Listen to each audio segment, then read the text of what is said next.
అందించాలి విద్యార్థులకు న్యాయం.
అందించాలి విద్యార్థులకు మంచి ఆహారాన్ని, అందించాలి విద్యార్థులకు న్యాయమైన ఆహారాన్ని అందించాలి.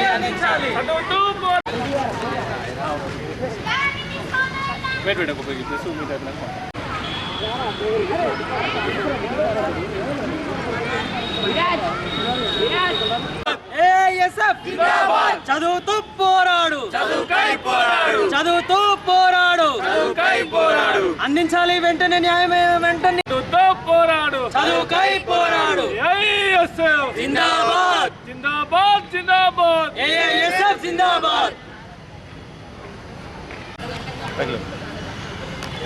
ఈరోజు తెలంగాణ రాష్ట్ర వ్యాప్తంగా మరియు ఏఎస్ఎఫ్, ఎస్ఎఫ్ఐ, పీడీఎస్ వామపక్ష విద్యార్థి సంఘాల ఆధ్వర్యంలో రాష్ట్ర వ్యాప్తంగా బంద్కాలు ఇవ్వడం జరిగింది. దీని యొక్క ముఖ్య ఉద్దేశం ఏమిటనగా ఇటీవల కాలంలో గురుకుల పాఠశాలలో చూసుకున్నట్టయితే చాలా వరకు విద్యార్థులకు సంబంధించి ఎక్కడ చూసినా కూడా ఫుడ్ పాయిజన్ జరుగుతుంది.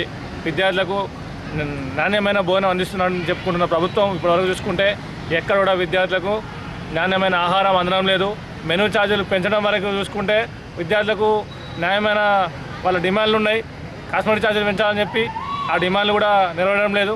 అట్లాగే చూసుకున్నట్టయితే ఇటీవల కాలంలో కూడా ఫుడ్ పాయిజన్ అనేది చాలా వరకు జరుగుతుంది గురుకులాల్లో, మెయిన్గా గురుకులాల్లో. అట్లాగే మెనూ ప్రకారం కూడా బోనం పెట్టాలని అవసరం ఉన్నప్పుడు కూడా ఆ మెనూ ప్రకారంగా బోనం పెట్టడం లేదు. సన్నబియ్యం ఇస్తుందని చెప్తున్న ప్రభుత్వం సన్నబియ్యం ఇవ్వడం లేదు విద్యార్థులకు. సన్నబియ్యం అందించాలి, బియ్యం కూడా నాణ్యంగా లేవు, పురుగులు పట్టిన అన్నం కూడా పెడుతున్నారు. ఇటువంటి సందర్భంలో ఈ నిర్ణయం మేము తీసుకున్నాం. ఇటీవల కాలంలో కూడా చూసుకుంటే వాంకిడి, ఆసిఫాబాద్ జిల్లా వాంకిడి మండలంలో కూడా సుమారు 20 మంది విద్యార్థులకు ఫుడ్ పాయిజన్ అయింది. ఒక విద్యార్థిని కూడా ఇప్పటికి హైదరాబాద్లో చికిత్స ముందు చనిపోయింది.